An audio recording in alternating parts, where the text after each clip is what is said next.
No, that's fine. Just go. Oh. Good evening, everyone. Welcome to the Wandering Society. I am Simon at Wandering DM. This is our Dresden File campaign, Spare Change. Welcome one and all. It's been one hell of a week. Super happy to have you here for our third case titled, I'll let Alyssa talk about it. But before we do anything, no, I do not have the promised video. Hopefully, I'll have it for next week. But let's talk about sponsors for a moment. We would just like to thank all of our sponsors here at the Wandering Society that greatly help us do all of our streams, starting with Mage Hand Press, makers of 5th edition D&D supplements. You can check them out at store.magehandpress.com. And Nightbot is still blocking all of my URLs. I need to fix this. It was supposed to have been fixed already. Yay, Nightbot. Next up is Roll20. It's the platform that we use here for all of our games on the Wandering Society. You can check them out at roll20.net. You can also check out our Talsorian Games, who make Cyberpunk Red, which is a campaign that we've run here for a long while. Also, The Witcher, and other games such as Mechton and Teenagers from Outer Space. And lastly, our affiliates, if I can call them as such, we are affiliates of them. Die Hard Dice. You can check them out at dieharddice.com, and you can use code. Shit, I'm not allowed to. Crap. Never mind this one announcement for this week. There is a code. It's a special code, but it's a code that needs to stay secret for one more week. God damn. Check them out at dieharddice.com. They have wonderful dice, and I know that there's a bunch of new sets coming out soon that are just gorgeous. So check them all out. Thank you to all of our sponsors. And I think we're gonna go around, introduce ourselves before I hand over the mic to Alyssa. We are missing a Raymond Knudsen. Jim is not here tonight, so his character is indubitably working overtime with probably only a soggy pizza as compensation. So let's go around the table, introduce ourselves, who you are and who you are playing. We'll start with the person to my right on the overlay, and we're gonna go around counterclockwise for this week, just because I like to mix things up. So our first player is Leona. Hi. Hello, my name is Leona. You can find me on Twitter at the Leona Meeple. I do too many things. I am in many streams and a couple of podcasts, and you should find me on Twitter if you want to know all about all of that kind of stuff. But today I am playing Maya, a side hustling cartomancer and weirdo galore. Up next, we're gonna go on the first row of the overlay, all the way to the top. It's Alyssa. Hey everybody, my name is Alyssa and I am your friendly internet spinner of yarns and teller of tall tales. And I am the GM for this story. So I wear a lot of hats. Up next, we have Anino. How's it going, everyone? My name's Anino. I use he, him pronouns, as does my character, Chow Tong Bang, the agribusiness entrepreneur and sometimes moose.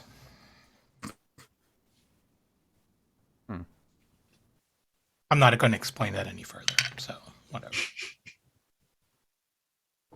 No, that's fine. And next up, we have Hannah. Hi, I'm Hannah, Animation Art on Twitter. I use she, her pronouns, as does my character for this stream, Marceline Olson, a soap opera actress who is thrilled to be here. Wow. Yeah, we love you too. Jesus. Ouch! And apparently, You miss me when I'm gone. Ooh. And I'm Simon at OneDM. He, him, and I am playing James Robert Brown, the blessed cab driver and mage on a budget. So, let's go back to our game, to wherever we have landed after coming out of the Never Never. Alyssa, the floor is yours. So, previously on Spare Change, when acquaintance of the party, Tessa Meyer, was kidnapped by anthropomorphic goat men. Yes, she was kidnapped.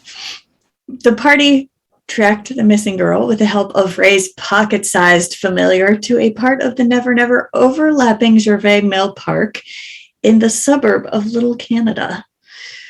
Upon arriving at the park, Maya used one of her cards to conjure an ethereal sword and slice open a way into the Never Never, which allowed the party to cross over into the summer court of Fairy. They followed a path to a fuller's mill beside the creek, and after some posturing from the three juvenile gruffs at the door, the party was granted entrance. Inside the mill, they found Tessa bound at the mercy of a Lorik, a Highland fairy associated with water and weaving and cloth making. The Lorik, formerly a changeling named Sylvester Payne, was seated at a floor loom, attempting to incorporate a portion of Tessa's life, specifically her as yet undecided fate as a child born of one human parent and one magical parent, into a spell that would allow him to reclaim his own humanity and grow old with his childhood sweetheart, another former changeling who had chosen to remain human. After a brief moment of tension in which it looked like Moose, Chow, and Maya, and probably Marceline, were about to start a fight, Ray stepped in and by some miracle, and much to Chow and Marceline's consternation, convinced Sylvester to let Tessa go. They left the mill and returned to the mortal plane to discover that nearly 2 months had passed in their brief absence. We rejoin our party, who have spent the past week or so picking up the pieces and trying to pick up where they left off. So, well, Raymond Knudsen is buried in paperwork. Rest assured, Astrid put wards on your vehicles to prevent them from getting ticketed or towed. She appears to have borrowed your cab to take it to get some repairs after the wild moose chase. And she also contacted someone to take notes for Maya while she was absent from class. Bless. We don't deserve this girl. Bless. She's been attempting to cover for you as best she could. Chow was already complaining about his employees, so we'll see how well they did or did not cover for him in his absence. But Marceline did get some flowers for Valentine's Day, and it doesn't seem as if Bjorn has taken the apparent ghosting too hard.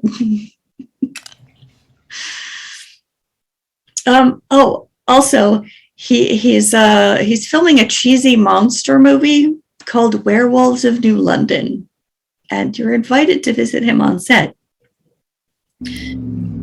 Chow has a message from someone in the Farmers Market Network who is looking for some help with some kind of vandalism problem on their farm.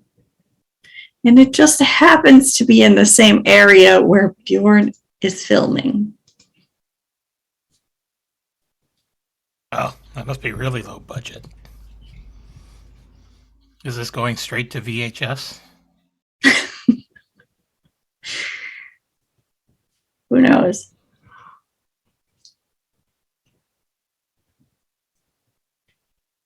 If it's anything like the one I worked on, it will never see the light of day.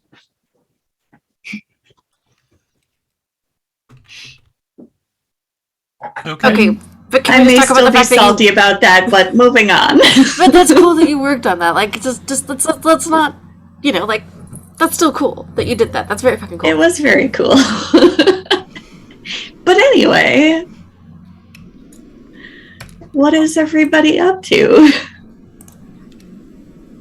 He's inviting us on set for New London.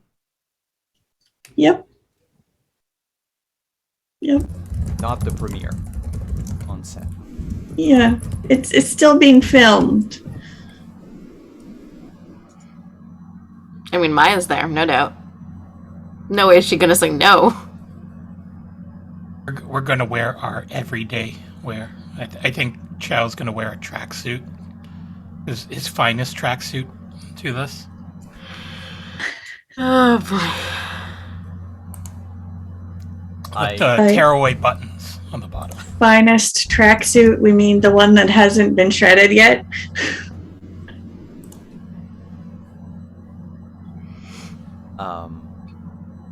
Yeah, no, James will show up as well in his finest jeans tuxedo.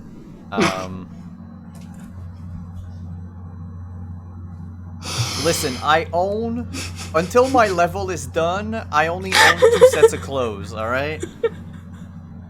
One to wash and one to wear. Yep. Yeah, but he tends to wear both and then ends up on laundry day with nothing. Oh boy. But, yeah, and if anyone needs James to drive them, he'll do so with pleasure. Really? That doesn't sound like him. What? Yes, he drives people around. I think it was the with pleasure part. Oh, I believe Marceline was banished to someone else's car once for a time. No, that's true. Thanks for reminding me. Anyone who needs a ride except Marceline. It's fine, I'll Uber. Do they even go that far? It's Marceline. For Marceline, they will. Yes.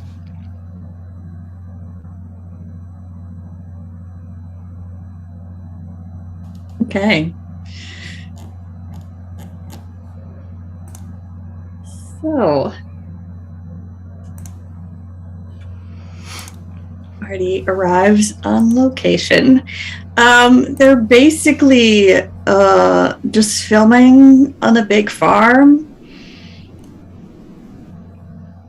So there's some like trucks and trailers and stuff in the driveway.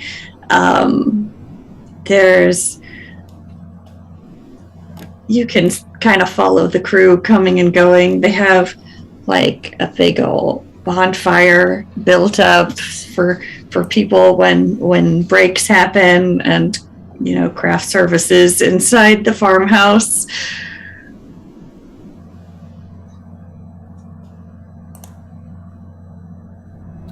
So who owns this farmhouse? Is it like, I'm assuming whoever arranged for the shooting to be on the site, they are being paid handsomely for it. Yes, most likely.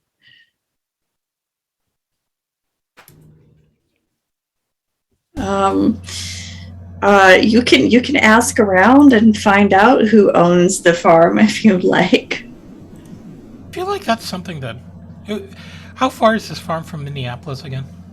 It's about an hour or so to the southeast. Okay, so I feel like Chow should or might know who owns You this might. farm. You might. We're going to roll for that. We're going Okay. to what's the skill that we're going to do? Going to roll contacts.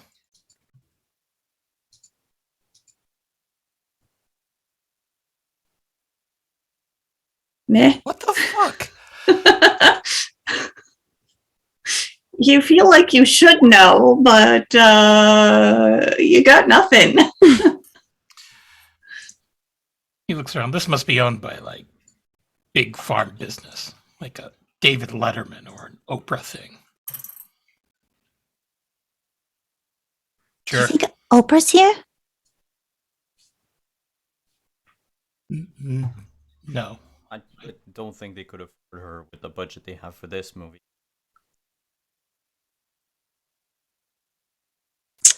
Doesn't look You see- cheap to me. You see, and then Chow is just going to launch into a monologue explaining how big business farming is, and how it's a big corporation, and how they patent seeds and buy up all this farmland and somehow lobby get subsidies, and talks about all the injustice about this. Marceline hears wah wah wah wah wah wah wah. Oh, I lost interest when they said Oprah wasn't here. Ugh.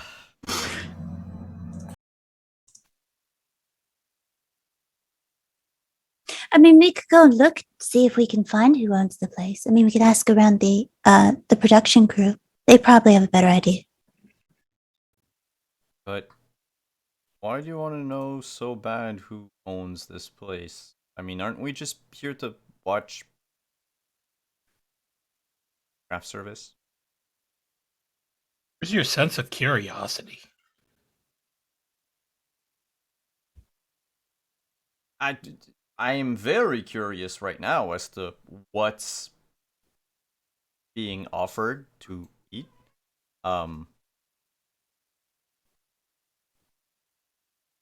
Did you bring Tupperware again?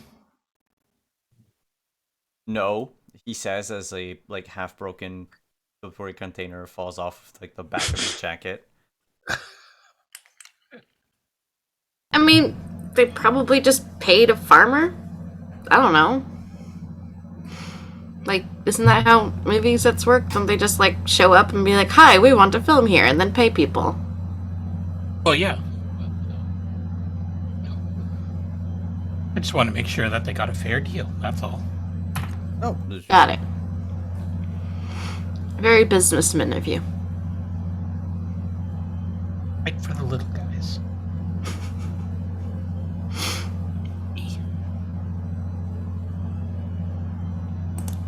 Well, I'll be by the food table if you are looking for me. right. So as you are making your way into the house looking for food, you see a young Asian woman and an older couple who appear to be her parents.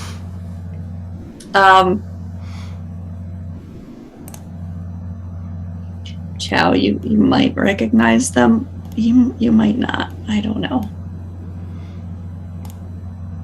I suppose I should roll for that, huh? You can try.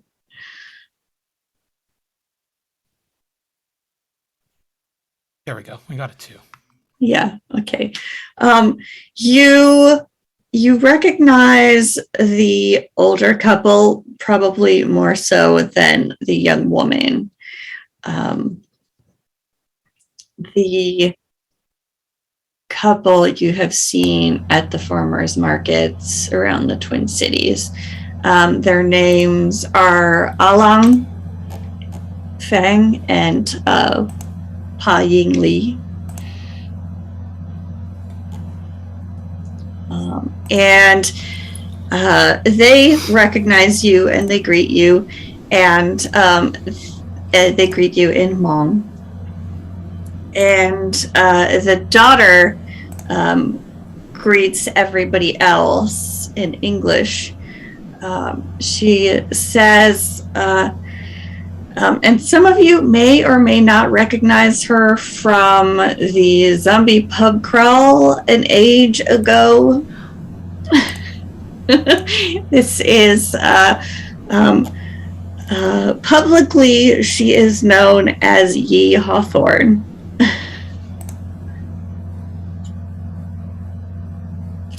She says, "Hi, are you here for the movie?"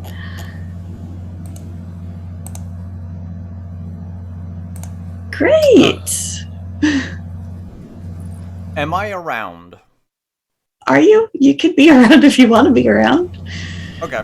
Just gonna walk around with the plate from catering. Yeah, I think that's what happens. Like when she starts to talk to everyone, like introduce herself and all that.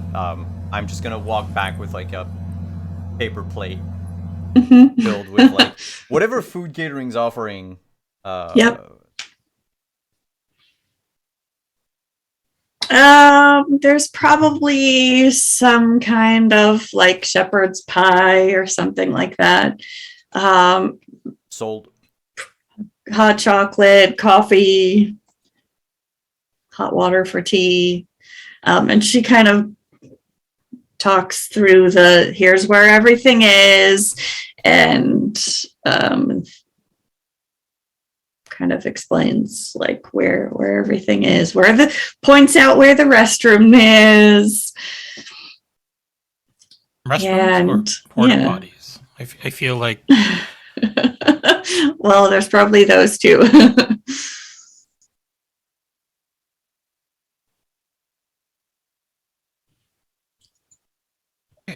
so.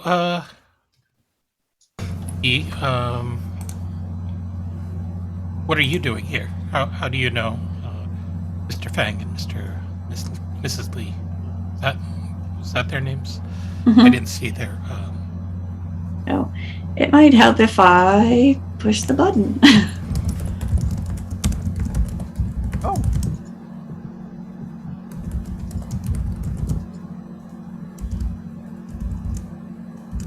There, and you should be able to see them down in the Vanilla Humans folder. Okay, great.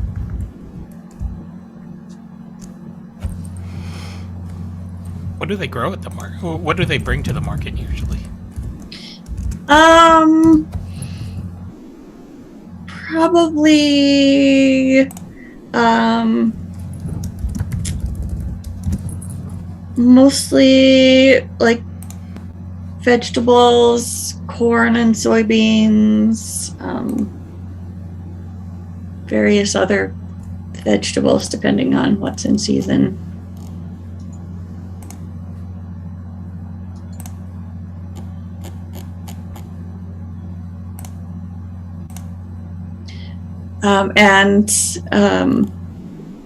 Yi says, "Oh, these are my parents." Oh, It's very nice to meet you both. I think Maya was a little bit Star Trek, kind of forgot how to speak because she's pretty sure the last time she saw Yi Hawthorne was casting a little bit of magic, so she was just kind of like having a moment there and like has now remembered how English works.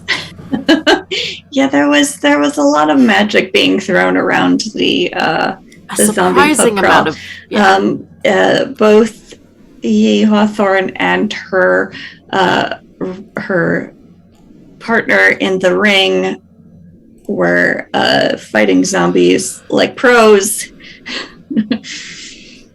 So Mm. yeah.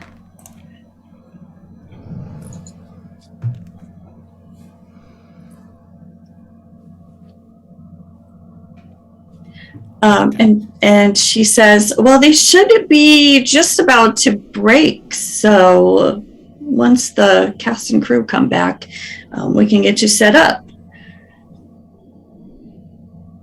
Get us set up for. Are we gonna be in the movie? Wait, what? Is that why you invited us?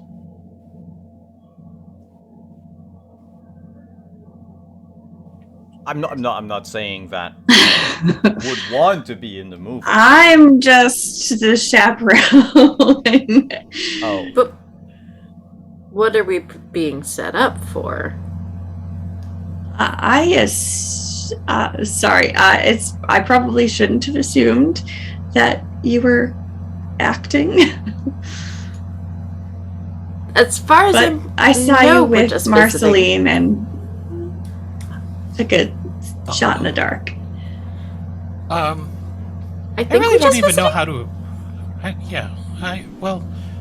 I'm here to see Mr. Fang and Mrs. Lee, but Yeah, I usually just work special effects. So, Okay. you do?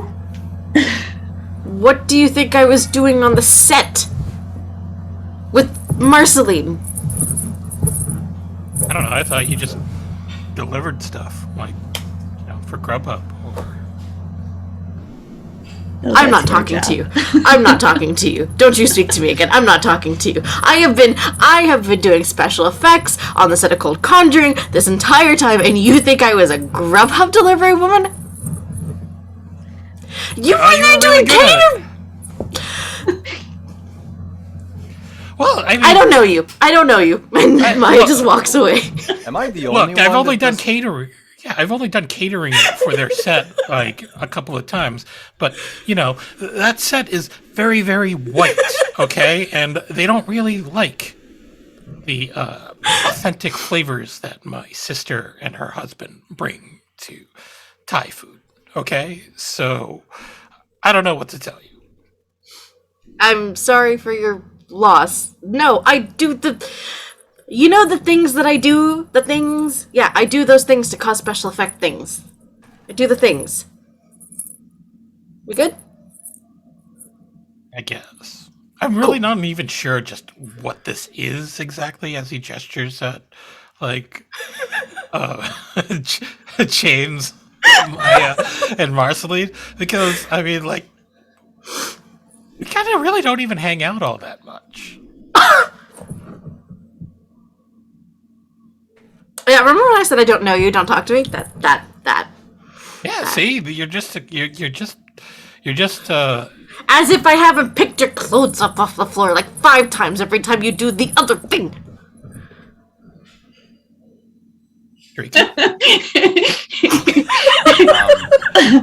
Was eyebrows keep going up? Shit, I forgot Yeah, she was right there. I I'm just forgot gonna she was turn right to- there. Yeah, I'll turn to Yua and just say, "Oh, she's talking about cleaning up after him." He gets really I high and got takes the that. clothes off. Like really high. Really, really high. Yeah, like 12 feet high. Okay. Well, I think Dad had mentioned something about wanting to talk to you. So I will leave you to it. Okay.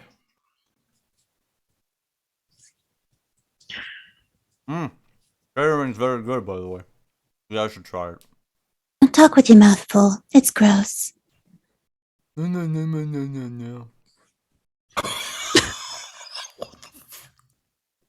Wow. He just shoves more Okay. I don't know any of you. I don't know who y'all are. Don't know why you're here. What the fuck, y'all? James and Joe are just here to embarrass Marceline and Maya as much as possible. I mean, you're succeeding if that was your goal.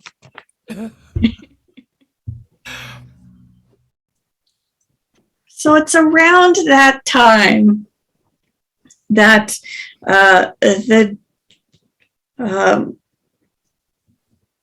the door from the kind of the mudroom bursts in, and a tall, broad-shouldered Scandinavian-looking fella pads in his stocking feet because, of course, shoes off in the mudroom.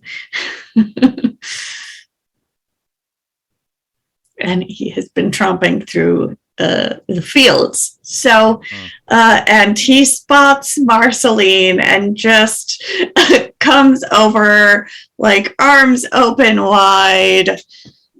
There's my girl. You're so dirty. Sorry, I forgot. I was It's just fine. excited to see you. I'm excited to see you too. Like,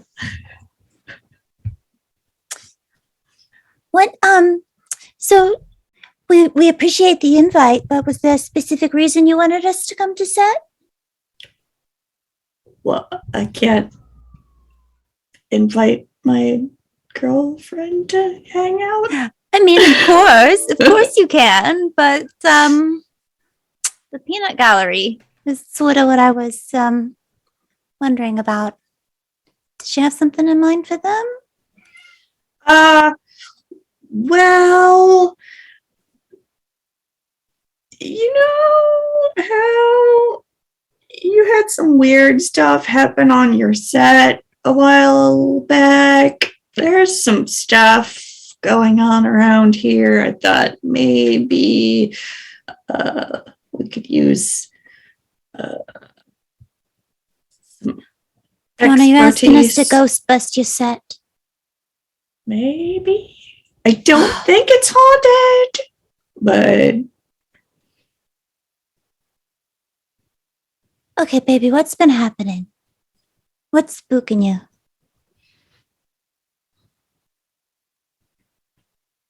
well, so we're filming a monster movie, right?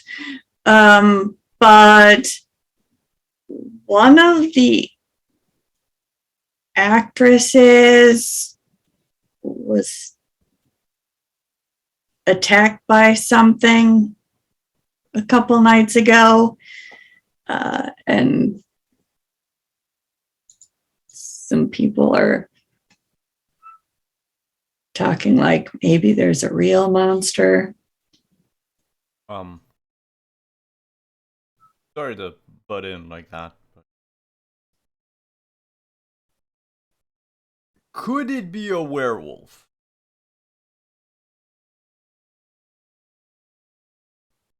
I mean, it wasn't me, if that's what you're asking. Don't be insensitive, James. No, what I meant is, and he's gonna. I assume there's like a sign somewhere for like the where the sets are and whatever, and there's the title of the movie on it, and he's just gonna point to it. I've seen enough Scooby-Doo in my time to know that could just be some dude in a werewolf. Could also be I mean, a werewolf. Yeah, there's lots of dudes in werewolf suits around here. I mean, what's the best way to settle some beef than to make it seem like it's a monster attack, right? Yeah, that's what I'm worried about. I'm also really hoping it's just something mundane, because... God. Wait, did somebody have beef with her?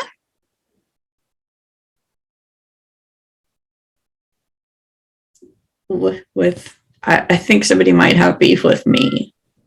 Well, then why wouldn't they attack you, baby? Why'd they attack somebody else? Maybe they want to blame me. Do these people know? On set, do they all know? No, I don't think so.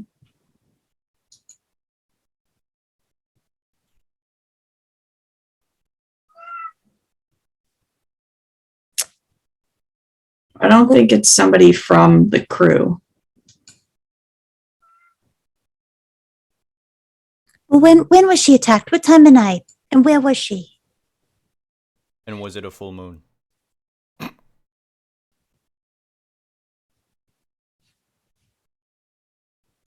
Funny you should mention that. Oh, for the love of God, don't say it actually was. Well, there was a full moon on Wednesday. That's true.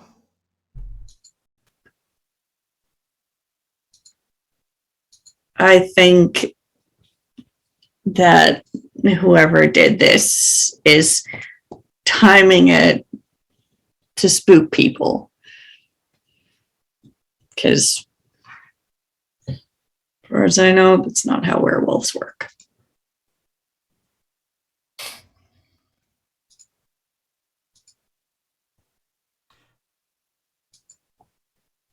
Despite all of his silliness, let's say,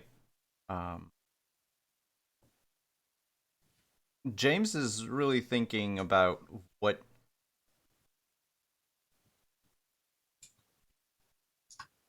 I mean, there's part of him that is hoping that it's just, a purely human person trying to do something and make it pass off as a supernatural occurrence. But if it was to be supernatural, what other creatures are like tied to the lunar cycle? Let's see. I would take a lore roll from you. Let's do this and show everyone that my character is not just a joke.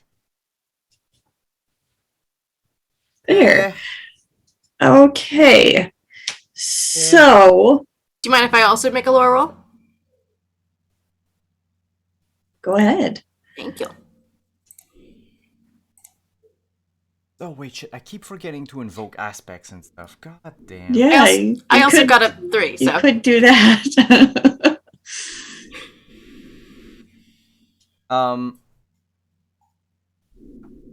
Yeah, if you don't mind, there's an aspect I would like to call in. Okay. Now, if I remember correctly, I can use it for or against myself, right? Yeah. Uh-huh. Does it? I can use it against.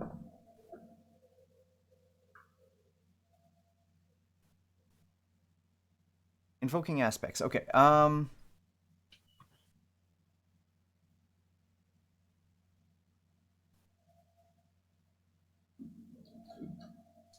No, it would not be against. It would actually be for. I would invoke the aspect of it can't just all be a coincidence.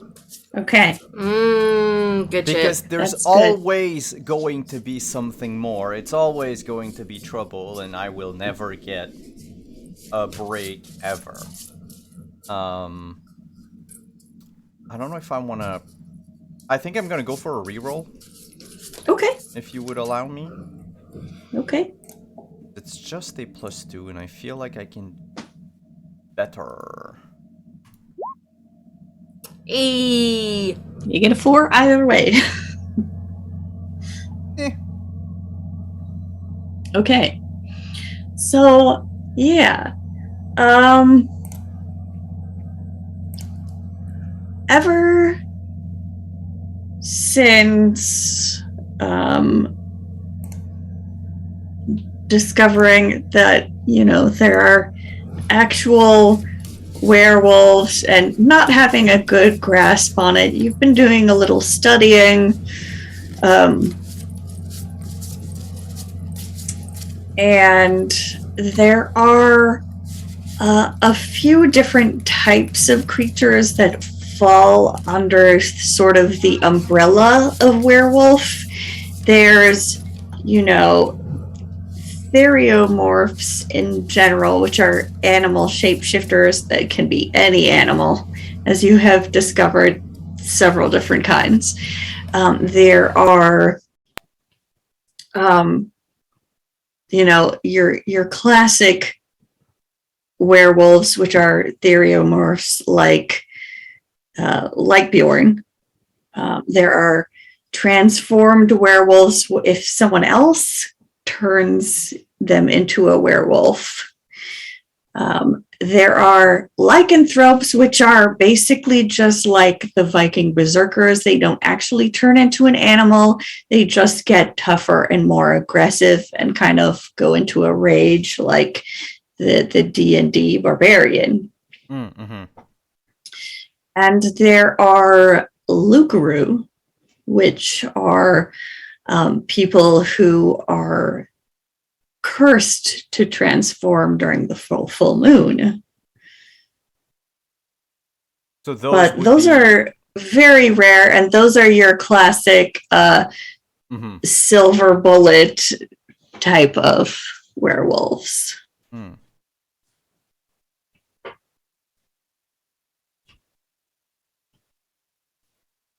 So of all of them, there are a lot of other, monsters that are sometimes associated with the full moon, but most of those aren't necessarily like the transformation is connected to the full moon. It's just like spooky stuff happens in the dark, and the full moon is, people are superstitious about it.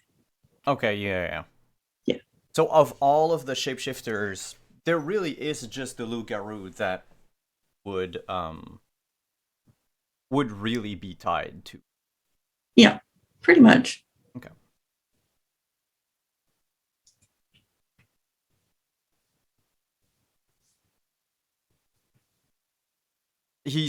I'm gonna wait until Bjorn is done talking and to explain my theories the rest of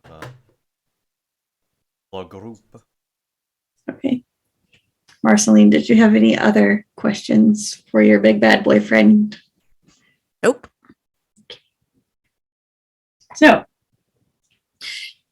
So James and Maya kind of relay what they know to the rest of the party. Do you think Maya could use her cards in any way to, like, confirm or anything like that? Like, divination magic, kind of? You can give it a try, sure. Okay. Actual card pulling aside, should I roll something for that? I would say... So this is going to be more of your ritual? Yeah. Okay, so... I swear one day I'll figure out these rolls. Whatever skill that you have sort of attached to your spell casting, whether that's like discipline or... Okay. Yeah, I think it's gonna be discipline. Would I add a bonus to it? No. If you're gonna spend a fate point and invoke an aspect, you can, or you can wait and see what you roll. Yeah, I'll wait and see. I don't think I need to. Yeah. And I rolled a 6. If you have lore, you could roll lore too, but looks like you don't need to, because that's a fantastic roll. That's okay. That's a very good roll. And just for shits and giggles, since I have cards, -1. Are we playing 52 pickup? No. These ones like to slip out of my hands. I mean, I got the 7 of Pentacles, so... Okay. Take that as you will. I like this number. It's a very interesting number. It's a very relevant number. Well, shit. Yeah. It's interesting that there's a dude's face on there. He's if it helps at all, he looks like he's nurturing a plant. The pentacles themselves are in the roots of the plant. Sure. And he's kind of I like, feel like this number has come up before. This card has come up before. I honestly don't remember. It might have. I feel like a similar card has come up before, at least. It's Lightseer's Tarot, so. Okay, so here's what you're getting from this. There are 7 people involved. Jesus Christ, you're kidding me. I am not kidding you. It's a group. It's not just one person. There's a group.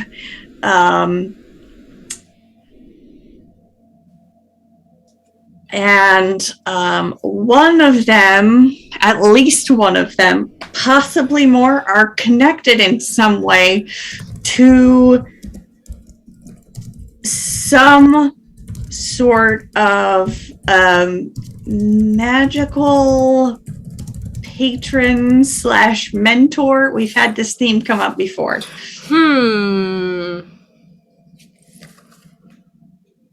A certain somebody?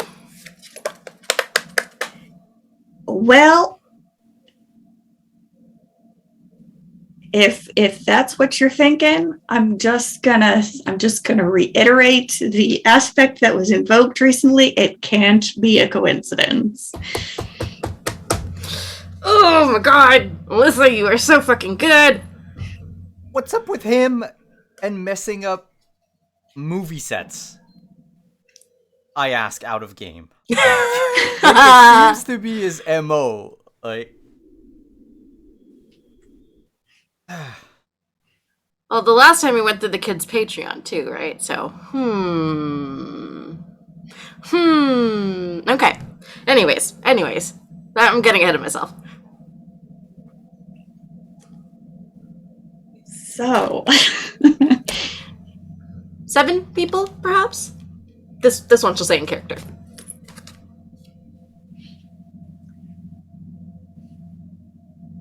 Bjorn kind of looks thoughtful. He's like, I did run into a group of old sports rivals from my school days. Are you telling me your old sports rivals might be attacking your set? I don't know. Jesus, how petty are you people? Sheesh. I didn't think that they were that petty. I thought we were on good terms now, most of us. But there was always this one guy who kind of held a grudge because he didn't make the cut.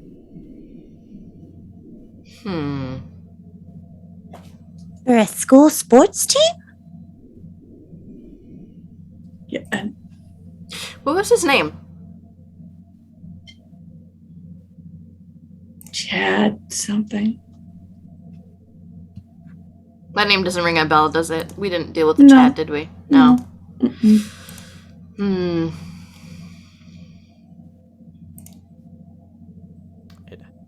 Chad.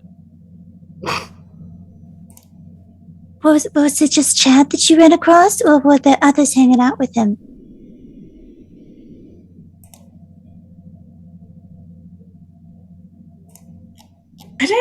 I haven't actually seen Chad in a while.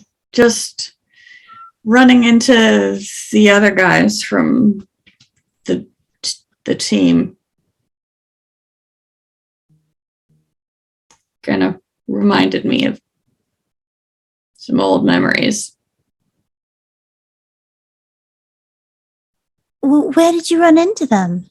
Were they just here hanging around?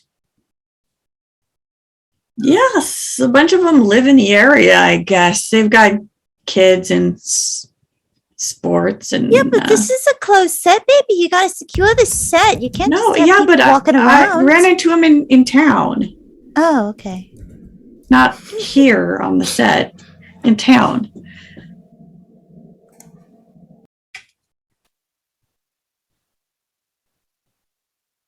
But the attack, it took place here.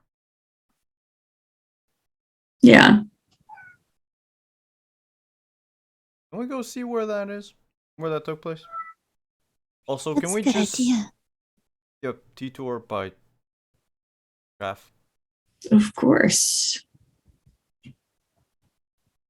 The Shepherd. You all have to try the Shepherd's Pie. See, the cat approves.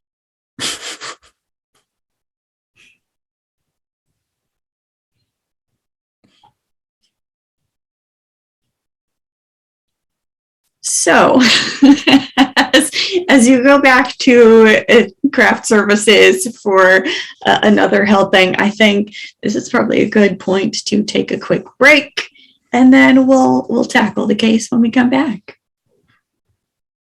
Nice. Then stick around, everyone. We'll be back in like 5 to 10 minutes. Thereabouts.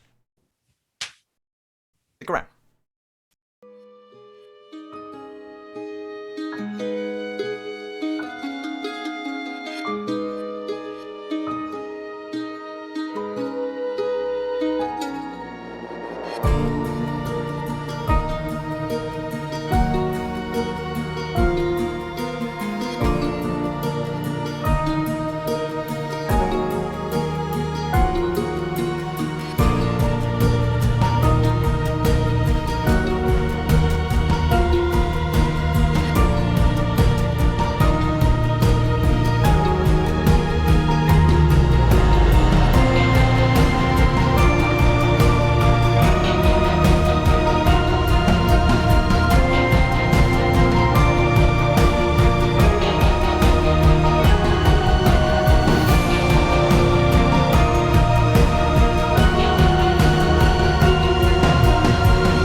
Hey, we are back.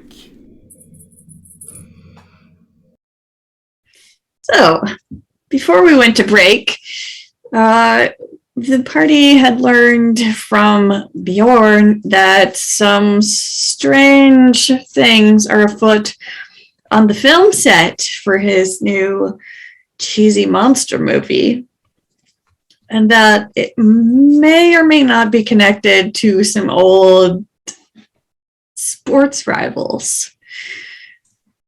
Maya drew a card and learned that it may, in fact, be connected to a darker figure who has been manipulating some other strange events behind the scenes previously. And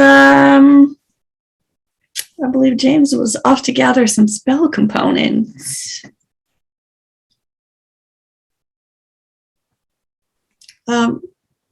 Chow, were you wanting to talk to the host and hostess? Yes. I would assume that we would do it over tea and Okay, yeah, we can Hmong. So makes sense.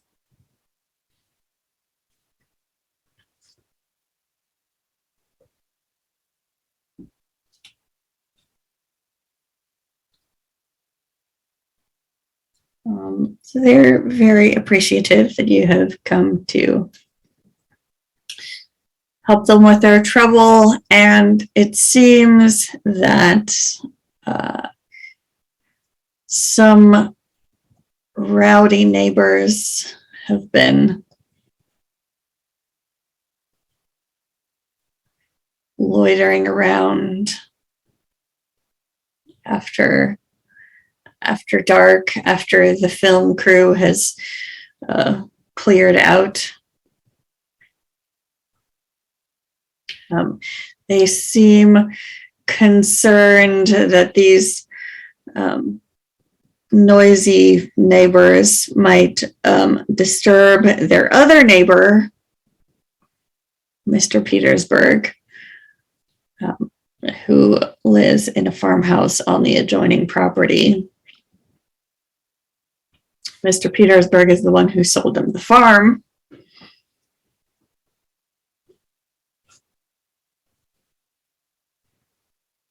okay. And now with the actress getting injured on set, they're just very worried that it might be more than just, people celebrating a little too hard after the hockey game. This far out, really? How how close is the nearest neighbor? It's probably a few miles down the road, It like a mile or two. okay. Did you hear any weird noises, like animal noises? Yes, but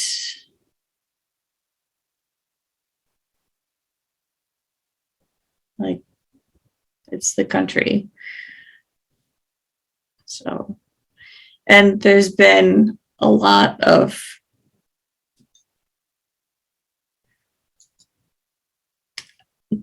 noise with the film crew. So, but they would have expected it. Things quiet down after the crew packed up. So, Okay. they did hear some howling that seemed a little out of the ordinary.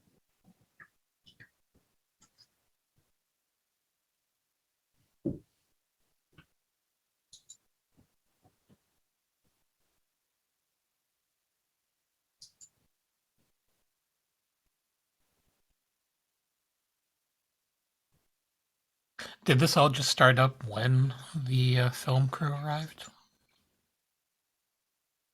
Yes. They aren't staying around here locally, right? They're going home.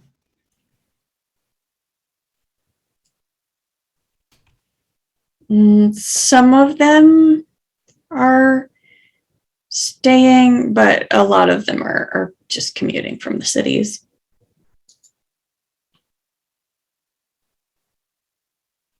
Are there any weird tracks or things laying around that didn't seem tied to the film crew? There's quite a few tracks, but with all the like foot traffic and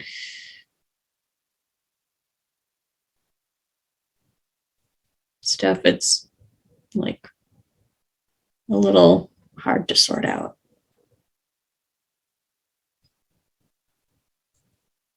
I see. Well, I'm going to have a look around, but I think that, in order to get to the bottom of this, we're probably going to need to stay in the evening and investigate it when it pops up.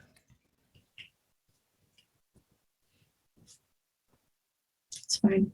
You're welcome to stay as long as you need to.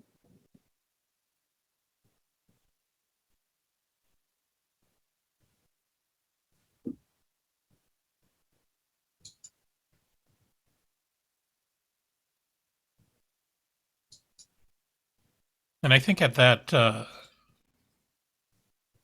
Chow is going to get up and he's going to try to circle or explore the rest of the property far away from the film crew. Okay. All right. So Chow sets out to scope out the perimeter. And everybody else, what are you up to? Weren't we going to see where the attack took place? Yes. Is there something specific that you wanted to get before Bjorn shows you where this happened?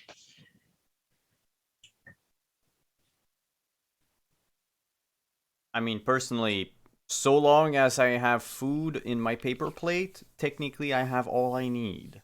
Okay, we're good. I So, don't know for Marceline and Maya.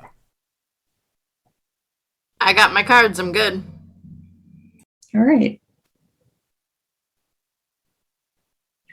So Bjorn will lead the three of you out to kind of the pole barn area where the cast and crew have been parking their vehicles.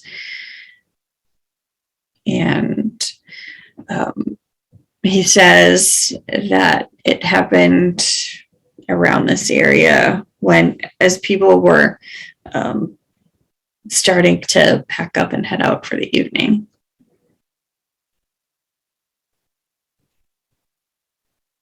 A couple nights ago.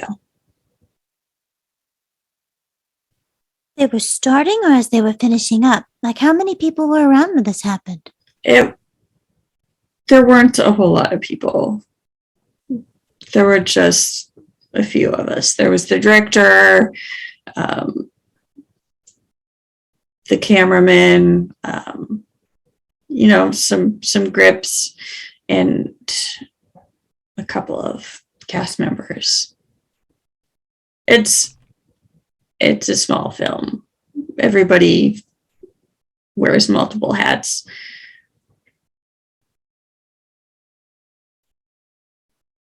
We all multitask, and it wasn't a big group that night. So we were finished shooting, and we were packing up the equipment, getting ready to head out to motels.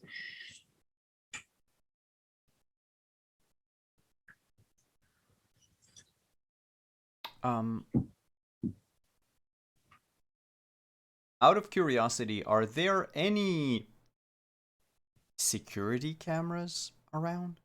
I mean, if we're on a farm, I'm just thinking like of like a perimeter camera or like those things for deers, the sort of like night Yeah. motion detector type thing. There might be a trail camera. That's. Thank you, Yeah. words. I don't. We could use it.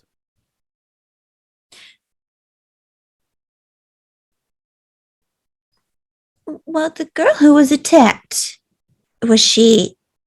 I mean, is she dead? No. She ended up needing some stitches. And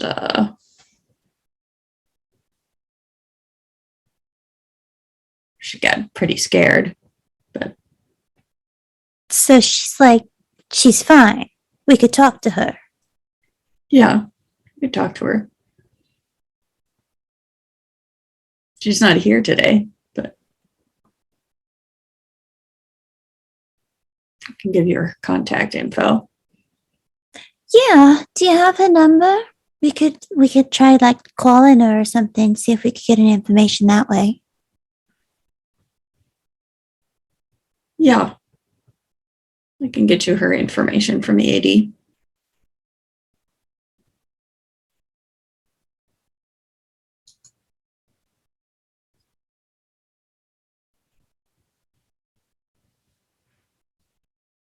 Well, is there anything in this area that looks out of the ordinary? Would you like to roll an alertness for me? See what you can find. Let's see.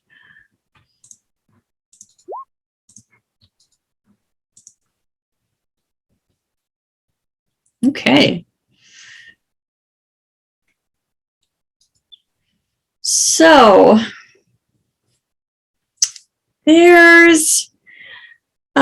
there's a lot of foot traffic, tire tracks coming and going.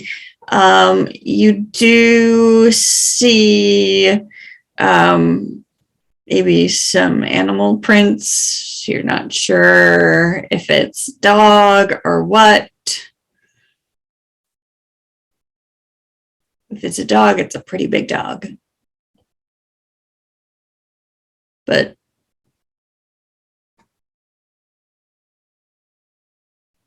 it's kind of Are there a like little bit muddy. live wolves on this set for the werewolf scenes? You've met me, right? Okay, yeah, but you said the people around here don't know about you, so I assume that they don't have you transform for your werewolf scenes. No. Not on camera. Maybe those prints are worth following then.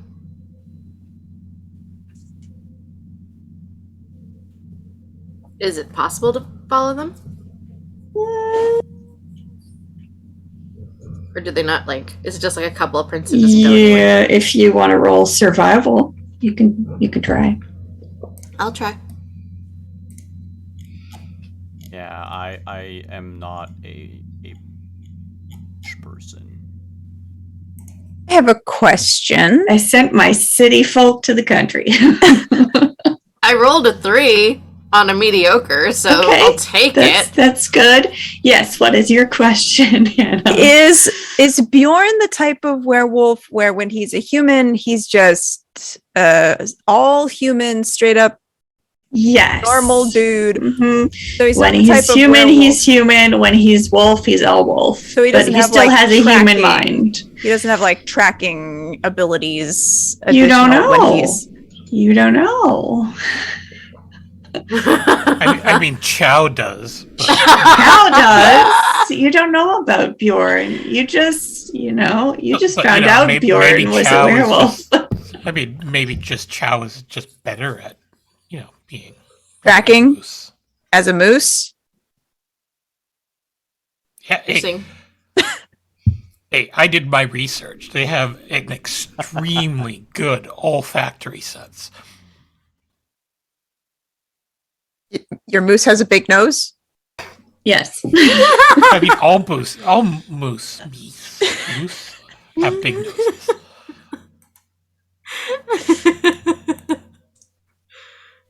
Oh. I mean, you could ask Bjorn how it works. Oh boy. So suddenly now you're interested in wereforms. Okay, I see. I see you. I see right through you.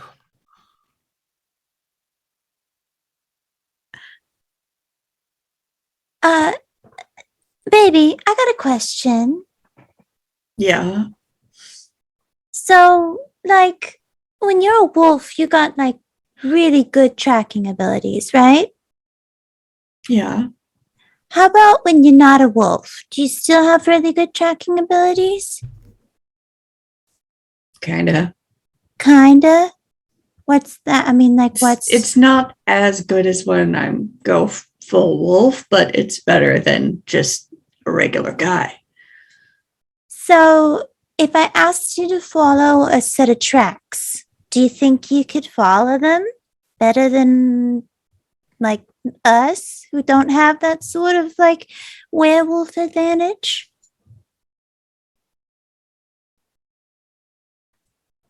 Probably.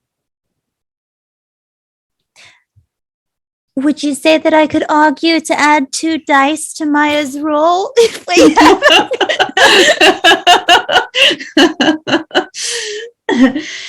If you are gonna spend a fate point to invoke the big bad werewolf daddy, Yes. then yes, we can bump that 3 up to a 5. All right.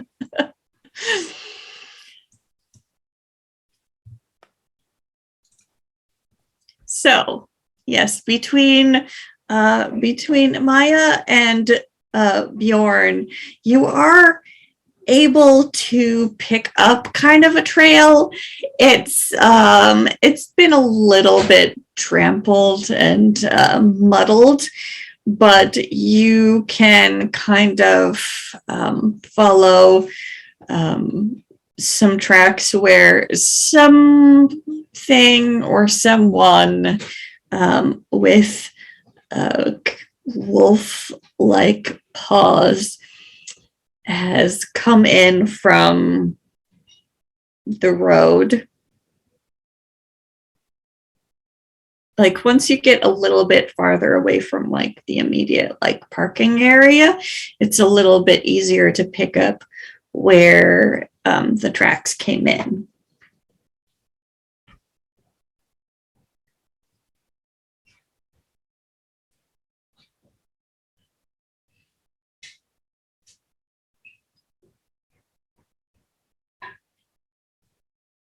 As we follow these tracks, you said that in the parking area, like there were tire tracks, there were a lot of footprints and all that. Mm-hmm. Yeah. I assume that the farther we go, the less there are, or is it the Yeah. opposite and there's still like 7 people walking together? No, there do not appear to be a big group of 7 people walking like out in the like out toward the road.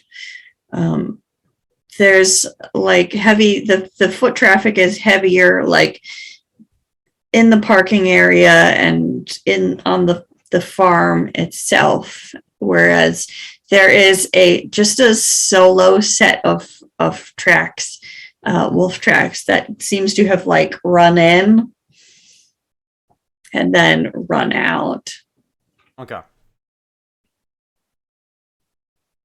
And how long have we been walking? Like, how far are we from the attack site? Not super far. Basically, just like out toward the road. Like it didn't come up the driveway or anything. It kind of cut through. Mm-hmm. But would you say like maybe the edge of a field? Okay. So if James stands where we are and looks back to where the attack took place, do I have a clear line of sight? Like, is there anything that could hide me? Because I'm thinking this wolf sort of came out of somewhere, must have rushed up to the woman that got hit. Yeah, it looks like it kind of like cut through like the edge of a field, and then there's like kind of like some trees bordering like the driveway, and then there's like the outbuildings and stuff. It looks like it like came in between some of the outbuildings.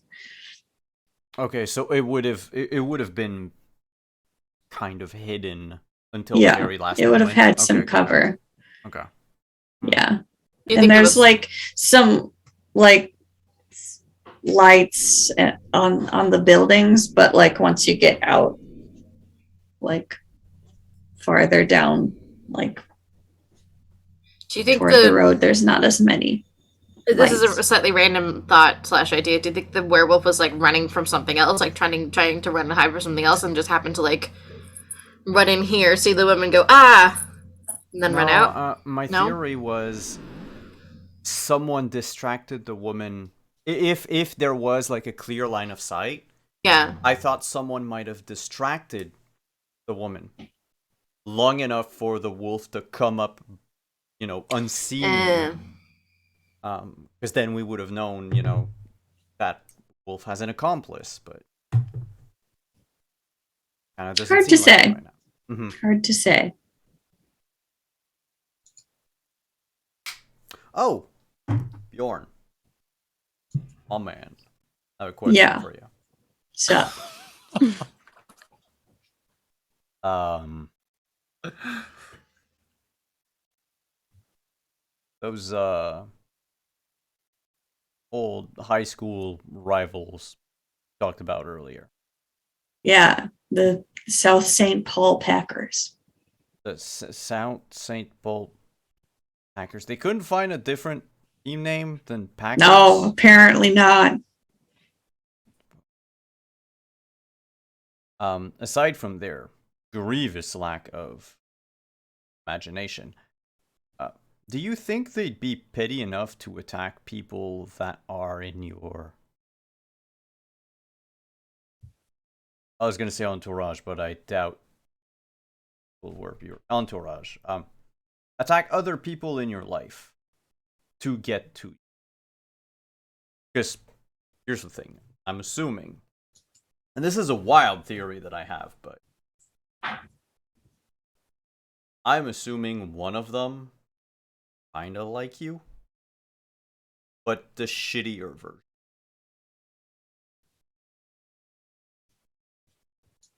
You seem like the type of person who, was born that way. Kind of. someone stop him. Stuff. No, I but want to see where this goes. what if, your rivals weren't good enough in your youth, in whatever sports or whatever you did? And yet, even in, like, the wolfy aspect or whatever, they're not as good either. They're what you would call a loup-garou. They can't control themselves. But they still would like to get even with you. I mean, just good a theory as any. But hence my question, do you think they would be petty enough to attack other people around you instead of going straight for you?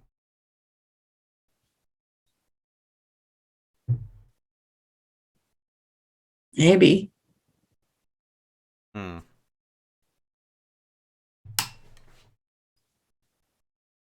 Hmm.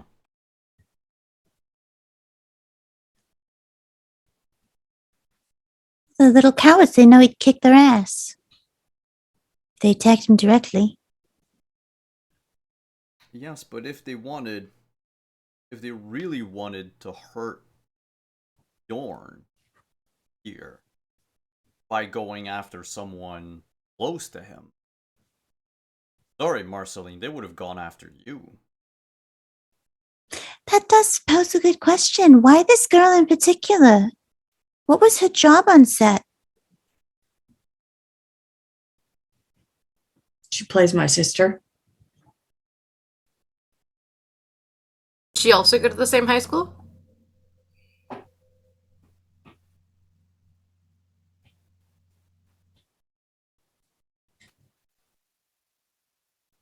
Not that I recall. Hope they're not dumb enough to raise your. They might be. I mean, Wow. we're friends, but like I get along with pretty much everybody.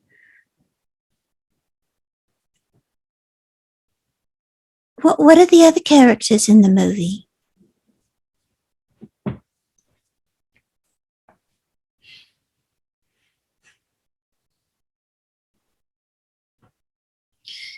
There's me and a couple other guys.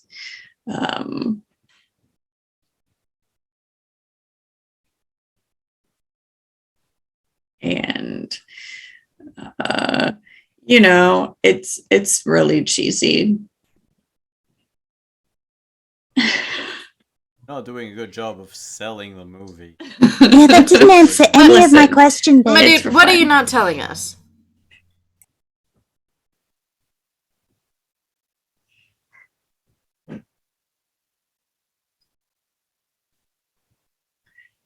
So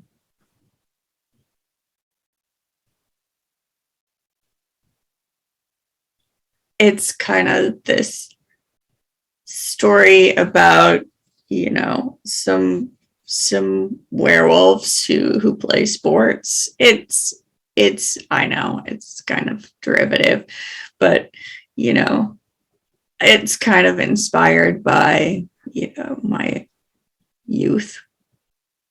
It's kind of my baby.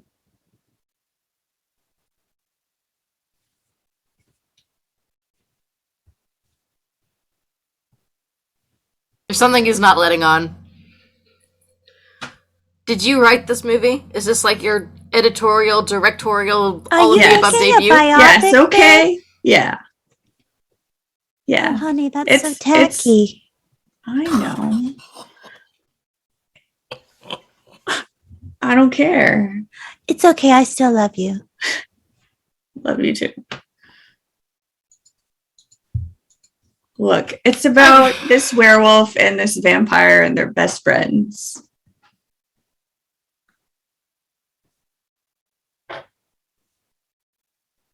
Yeah, Was that like wish I don't? Chow was here for this. I'm gonna text Chow and Where see what is Chow? he's Get found your ass out. over here. What if you? We're finding out a lot that I don't know. I don't actually know if we're finding out a lot. It sounds like a lot and nothing at the same time. Where are you? So what is Chow up to right now? Well, I mean, Chow's phone is neatly with his folded clothes as he is in mood form now. Gotcha. Investigating some tracks and doing moose thing.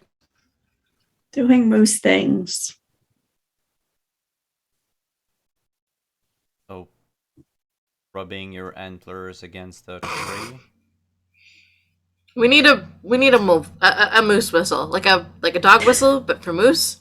It's like a whistle we can blow to summon Chow when he's in moose form and not answering his texts.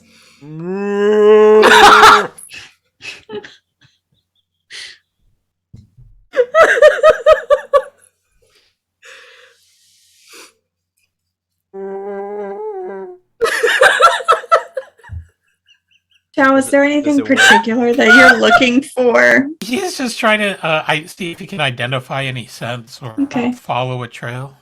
You want to roll survival for me or alertness? Roll alertness. And we're getting +1 because it's examining. And that's part of his Echoes of the Beast. Yep. Okay.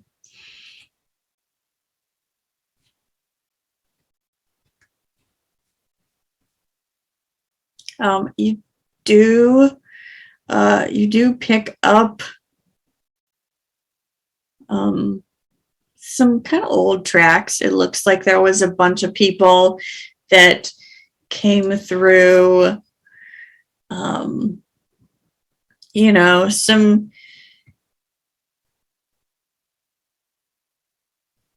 toss some empty beer cans around.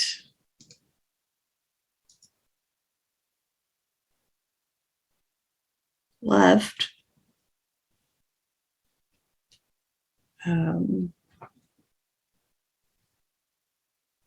There's another smell that is almost like wolf chasing rabbit.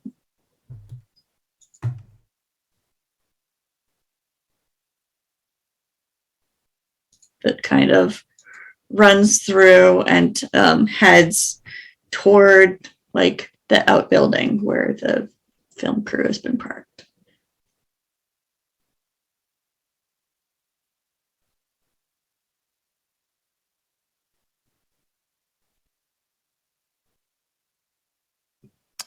Okay. All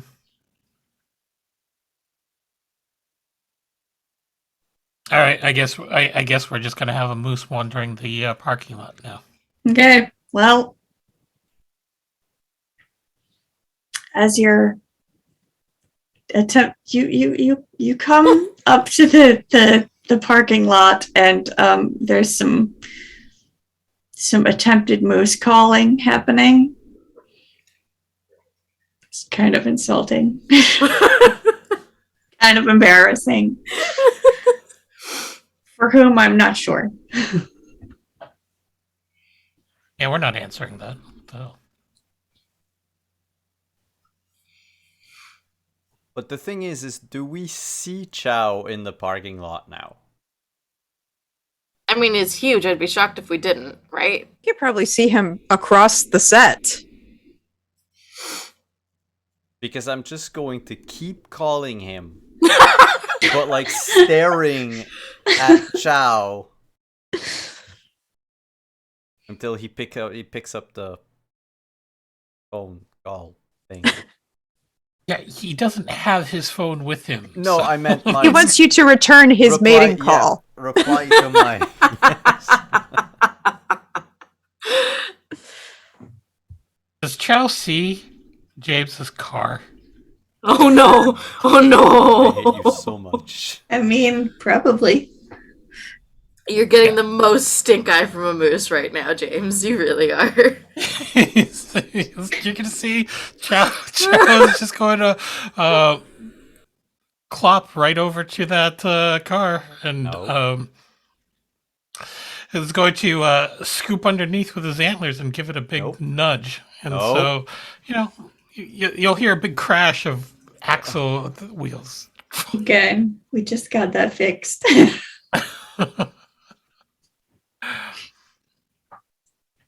And then he's going to go back to figuring out that rabbit and wolf Okay, scent. so here's the thing. No one has seen any rabbit tracks. No rabbit tracks. No rabbit tracks. You see the wolf tracks. The rabbit tracks.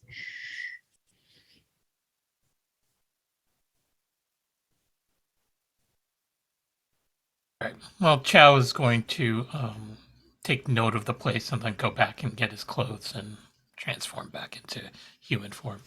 Okay. You have some missed texts. Your phone. Mark has read.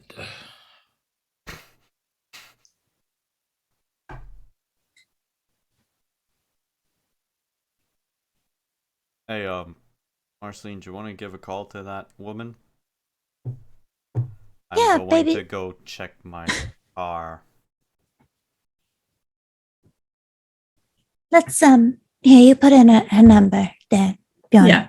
Yeah. So you get the number and you can call the actress. Okay, we will call her and put her on speaker. Okay. Hello, this is Kathy. Hey, Kathy. We heard that you got hurt on the set of Babe, what's this movie called? Werewolves of New London. Hi, Kathy. It's Bjorn and Marceline. and Maya. We're looking into who tried to hurt you. Oh, thanks. Uh-huh. Yeah, we were wondering if you could give us any information about like what you saw before you got attacked. Okay. It was pretty dark. It was pretty late by the time we wrapped. I was heading to my car, and all of a sudden, this huge wolf just came racing out from behind the pole barn, and I don't know. Uh, I hate to think what might have happened if Bjorn and the rest of the crew hadn't come back to the parking lot when they did. So you think this thing was actually trying to kill you? You think that it actually targeted you, or do you think it just went after you because you were the only person in the lot? Here's the thing: like wolves don't just attack for the hell of it. They kill to eat or to like protect their young, and this wolf definitely just it ran up and just bit me. It bit you? Yeah. Did it try to do anything else? Like, did it try and scratch you or something, or did it just bite you? It just ran up and knocked me down and just about took a chunk out of me.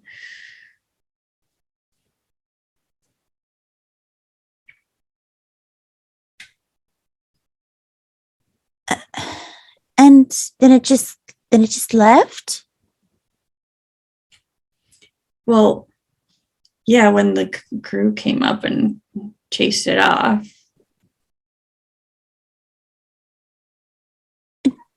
But it seemed like it was gonna try and do more than just a bite, right?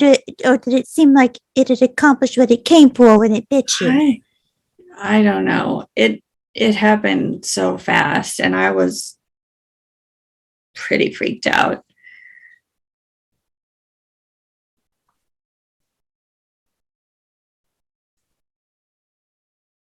Maya, do you have any other? Can you think of anything else? No. Oh, have you been feeling okay since? I mean, Other than the shock, I understand you're absolutely right to be terrified, but I mean, any like a fever or anything like that? Any no, symptoms? I'm on antibiotics and I don't have any infection or anything. So, Good. yeah, I got cleared of any infection or anything. So, it's just, going to be a few days before I can get back on set. Of course, I understandable. Um. Hmm. You're playing Bjorn's sister, right? Yeah, In the movie? Okay. yeah. Um, is there anything in particular that like you were acting out that day? Like what kind of scenes did you have? Um, Out of there character, I'm not was, sure if I'm going down the right path. I'm just kind of guessing.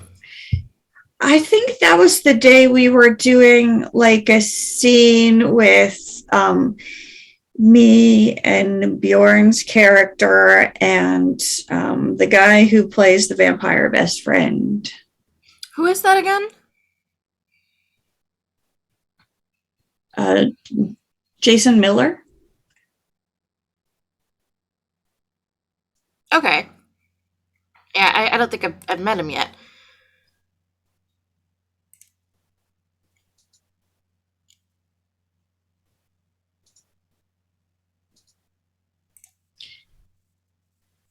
Um, yeah, it was just kind of a small cast that day. Okay. everybody else had gone home, like all the extras.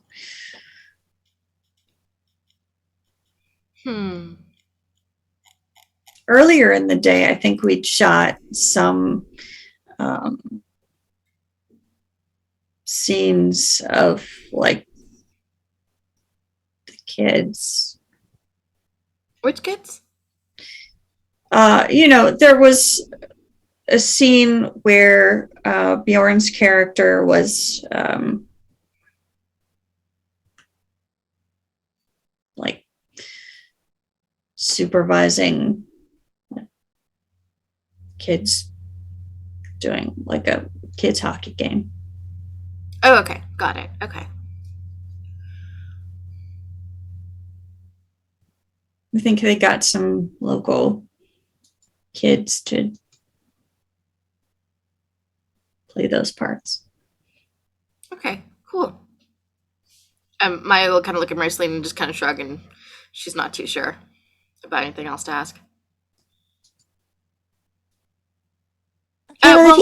Sorry, I was just gonna add. Maya will just be like, "Okay, well, let us know how you feel. Okay, like feel better soon." Thanks. And then she'll kind of like gesture to Marceline to be like, "Go ahead." She'll hang up. So I think that's when Chow is going to come back. I don't Okay. like the fact that she was bitten, y'all. Is that how that curse is spread? Because I thought you said you were born with it, babe. Me? Yeah. Yeah. As far as I know, it's not spread by biting. For shapeshifters like me, it's like being a wizard who knows one spell. What about for the Lugaru though? That is like it's more of like a curse that somebody puts on you, and that gets like passed. It's like a generational curse thing. Okay, yeah. It's like a bloodline curse. Like your ancestors fucked up, and you are suffering the consequences, and unfortunately, so are your descendants. Kind of a thing. Got it. Okay. So maybe nothing there.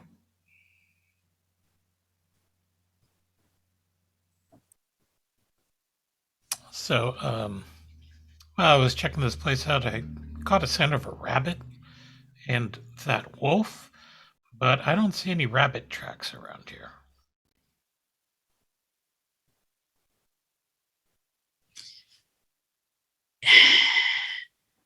Yeah, there's usually rabbits like in the area, but I think like the crew has kind of mostly chased him away. I haven't seen any rabbits either, but I did smell it. It's weird.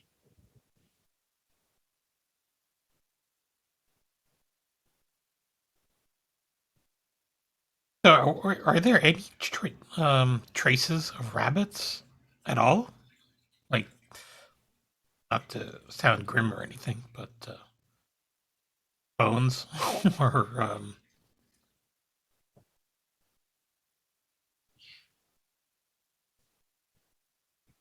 Not the two found.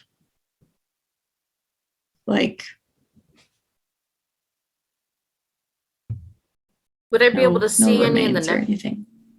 Sorry. Go ahead. Would I be able to see any in the Never Never? Because we've seen that the Never Never shows us different things sometimes, and I'm just wondering, like, is it worth taking a peek into the Never Never as it is here? Or is that potentially the wrong direction? I don't know that would necessarily be the direction you want to go. Okay. You could, like, if James could maybe use his sunglasses of true sight to see if there were any like lingering traces of magic or anything, but I don't know that looking directly into the actual Never Never would necessarily show you anything relevant. Okay, cool. No worries.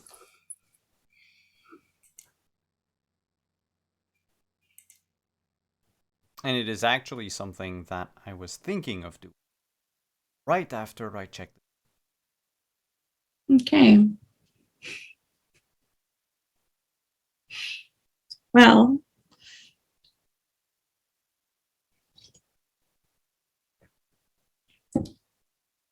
it seems perhaps Chow has re-damaged some of the bits that were recently repaired that were previously damaged by his giant moose behind. And your donut in the middle of the parade. But I mean, it's still gonna drive, probably, maybe. Unless Chad's planning on walking home. I'll give a headache. But he is going to reach inside the glove compartment and get the magical sunglasses out. Okay.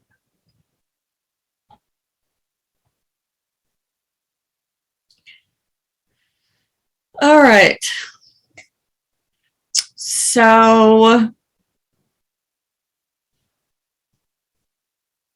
what are you going to look at with the magical sunglasses? We're gonna start by looking at the since I'm in the parking lot, the site of the attack first. Okay.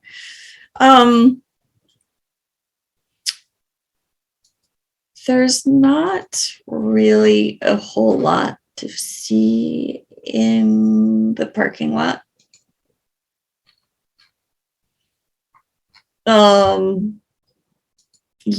If you happen to like pan past Bjorn, you can kind of see like a spectral like wolf kind of like surrounding his form.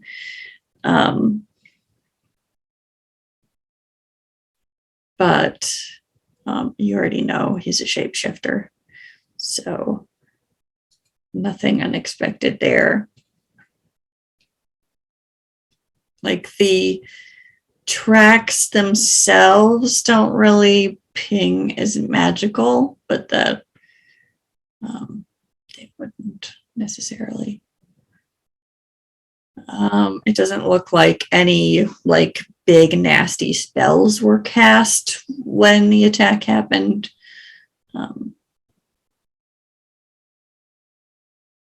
Nothing that would linger beyond it's been a couple of sunrises since then.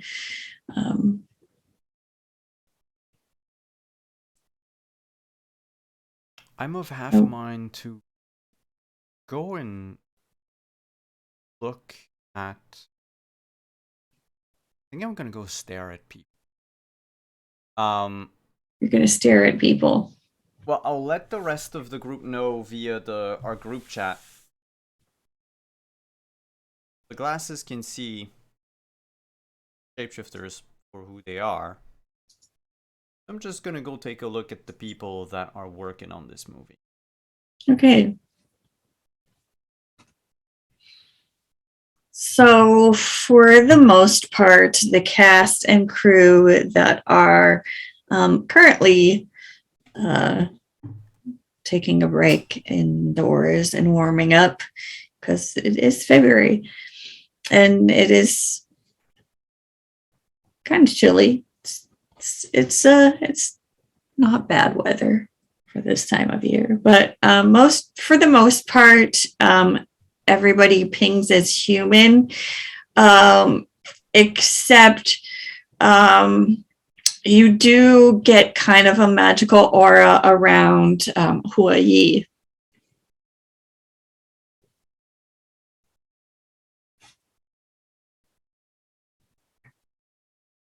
Oh, hey, wait. Question. Yeah. That's up. Okay. You're well versed in all things magical. Probably know a bit about. Um, a, a little.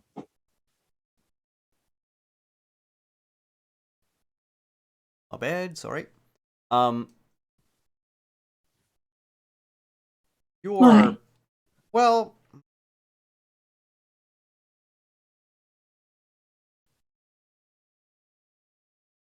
You certainly know about maybe the 12 laws, 7 laws. 7. I'm familiar. Yeah.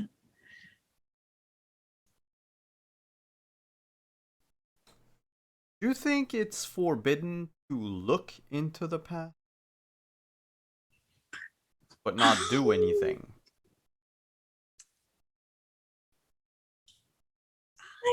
I'm not exactly an expert on magical law.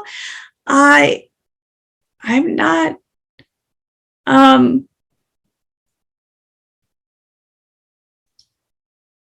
like that's probably one of those areas. Like I'm not really a chronomancer.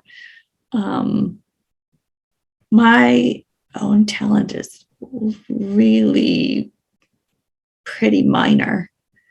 Oh, So I wasn't going to ask you to try to do it. It just I since mean you're here, I need to also ask I Marcia. don't I don't know about looking into the past.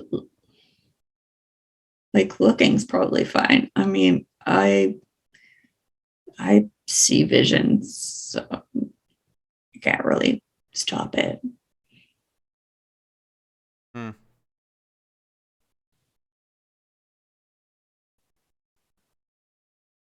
Thanks. You may have answered one of my questions. And he's going to Okay, go you're and welcome, ask. I think. Uh, yeah. Yep. Thank you again. Um, and James is gonna go see Maya with the exact same question, but he'll Oh boy. elaborate a little. What's up? Well, what if we could just gaze back in time to the night of the attack? Freeze frame and look around.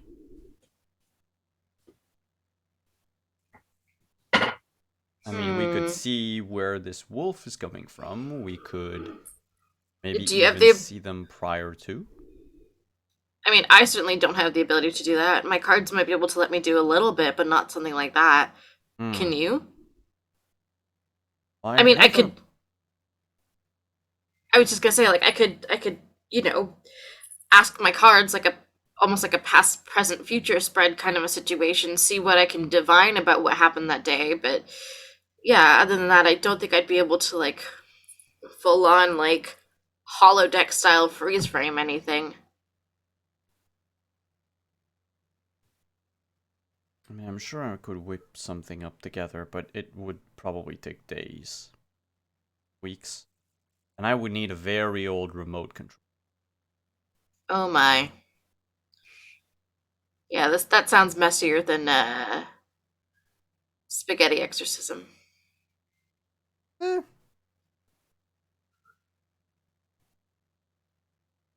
little bit of column A, a little bit of column B.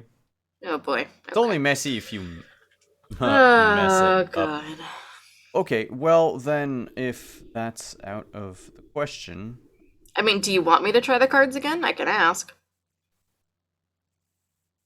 she'll look to Chow and Marceline. We have any other leads? Not really. Yeah, I don't know why we're kind of coming up empty on this. I don't know what we're missing. Chow? No, I can't figure out this rabbit angle. keep thinking follow the white rabbit, but I didn't see anything rabbity either. certainly isn't. We're on a werewolf set. It's not like it's freaking Alice in Wonderland.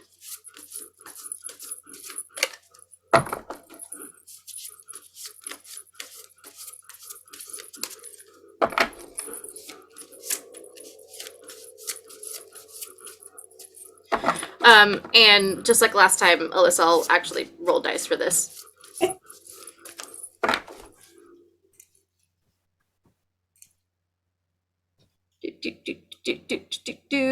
Discipline, because that's how my rolls.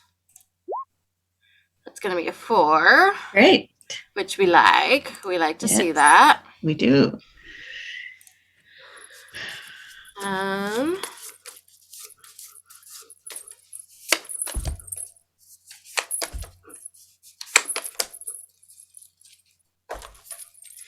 Past card is the Queen of Wands. The present card is the Sun.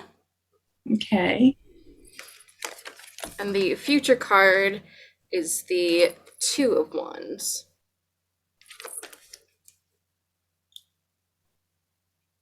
I'm not sure if that actually means anything, but since it worked so well last time, I figured I would mention. Okay. So,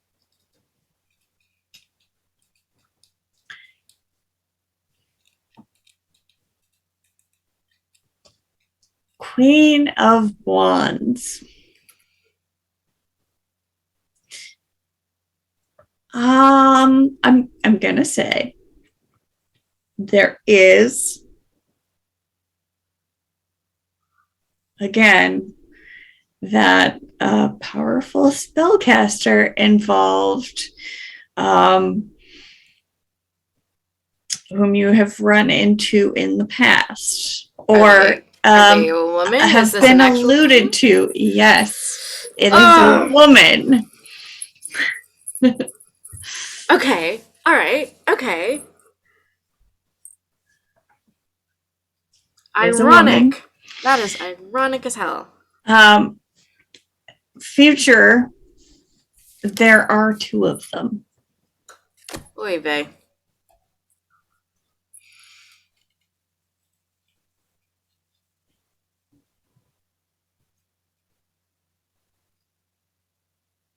Who are the powerful women that we know?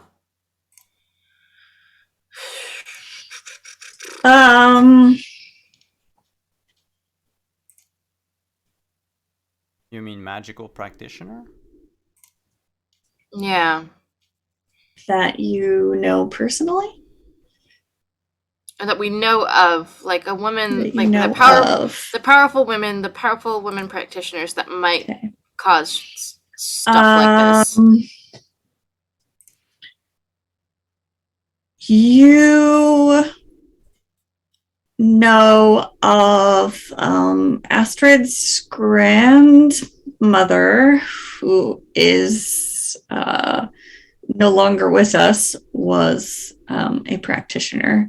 Yeah. And she had connections with other practitioners or monster hunters. You know that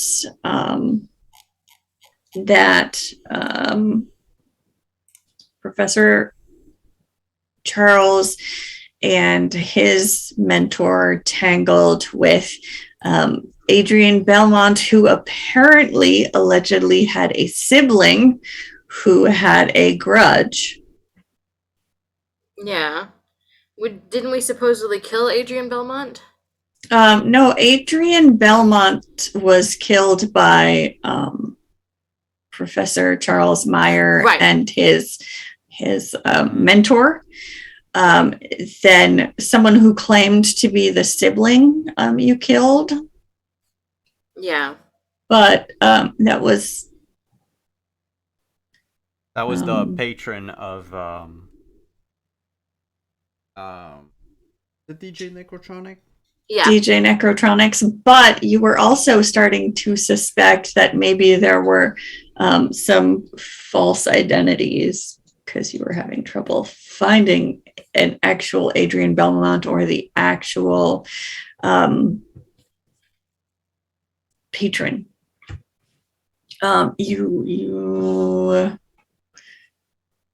You don't know. I mean, you know a practitioner, but you don't think it's her.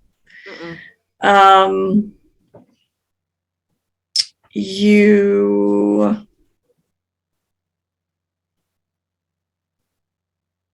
You're thinking it might be a figure from someone's past that is somehow connected to all of this. Yeah, and because it's a queen card too. Yeah, it's not someone you have necessarily met yet. Yeah. It's someone who's been kind of behind the scenes. Yeah. No, it's not someone we've met. It's.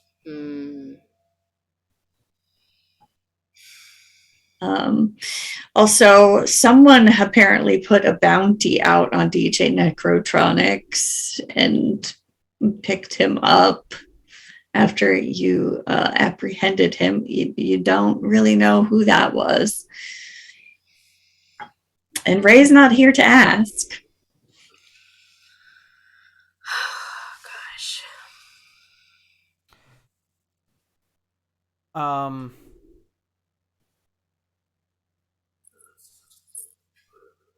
But we can probably ask Bjorn's good old pals. I mean, Yeah, at what this I mean- rate, they're the only other people that could potentially be connected. Gonna go talk to the old rival team. Yeah, let's go talk to them. Okay. Chow, are you coming with us? Or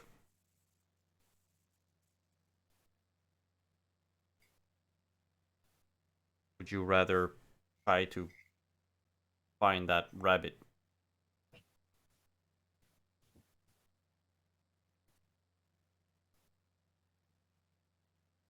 You know what? I think I'm going to stay here with the family. Maybe see if they come out again at night, but maybe I'll drop Ray a line to meet me here. Yeah, just so I have some backup. If there's anything you can call.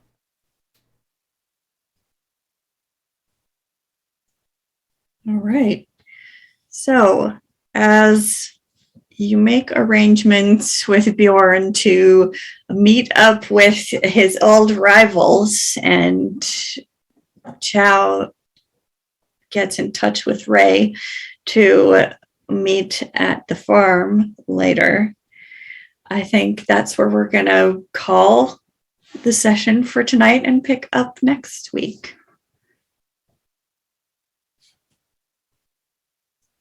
Hopefully you'll be able to get to the bottom of all this.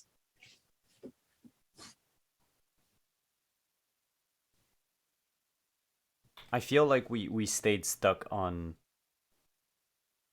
a very specific thing. Probably. We got a little hung up somewhere. Yeah. Well, I don't know exactly what I kept circling around back to, but I was like, Yeah, no clue. the image I had in my mind was that it was someone that just came off the road, turned into a wolf, charged in, bit the woman, and left.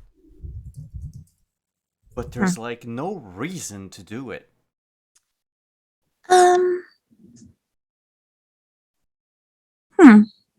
Not if it's just a bite. Like if the person had really killed her or something, could have maybe wanted to send a message to Bjorn. I don't know.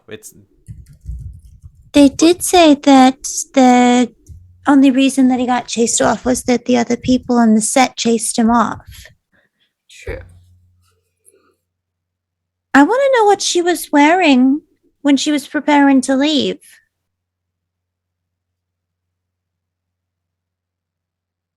Could he have Why thought does it was that like matter? you? No, but if she left it closed unattended, is it possible someone could have put the scent of rabbit on it so that a wolf in someone who was transformed in wolf form would think it smelled like prey and attacked her? Maybe, but they'd have to be pretty far out of control to do that, which isn't entirely out of the question, because there are certain types of transformation where you can lose yourself to the beast. But you don't know.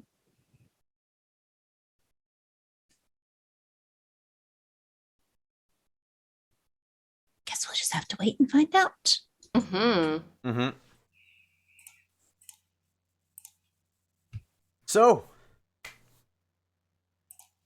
thank you for coming, everyone. Thank you, Alyssa, for the game. Thank you, players, for taking time off of your Friday evening to come try to solve these mysteries. Thank you, everyone who came out, hung out in chat. Thank you, Raiders from Majestic Goose Network. Thank you for all the follows, the subs, the resubs. Always greatly appreciated. Let's go around the table. Tell us who you are, where we can find you in the upcoming week. I shall go last, and we'll do the same order as we did our intros. So we will start with Maya. Hello. My name is Leona. I have been playing Maya, our side hustling millennial cartomancer. You can find me on Twitter at the Leona Maple, and that is the best place to find me because I am on too many streams and too many podcasts, and I do too many things. I cannot think of anything specific in the next week to shout out, but I always retweet whenever I'm going live on a certain channel on Twitter. So yeah, again, follow me there, and I cannot wait to find out what is going on. Mm-hmm. Up next, Alyssa. Hey everybody, thank you for watching and thank you all for playing. My name is Alyssa. You can find me on Twitter at ShawlTales, and all of the info of what I'm up to is there. I got my flash fiction going on, and then back here on Friday for the conclusion, and I'm very excited for you all to solve this mystery and figure out who is out to get Bjorn and why. Also, before I forget, we get another minor milestone for tonight's session. And Crap, I yeah. had just figured out what I wanted to do with my other one. Up next, Chow.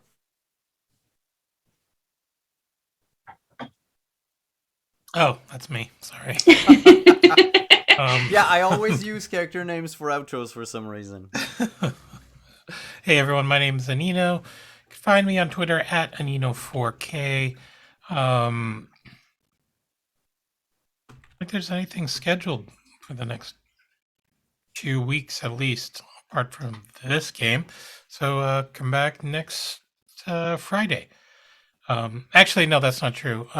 Tuesdays on this channel is tomorrow on Revelation 3. Hopefully, we'll be able to get the crew back to the show. Thanks, Spectrum, for ruining it for everybody. But yeah, tune in for that. It's a great cast, as well as a very fun game with a little too many Nickelback references.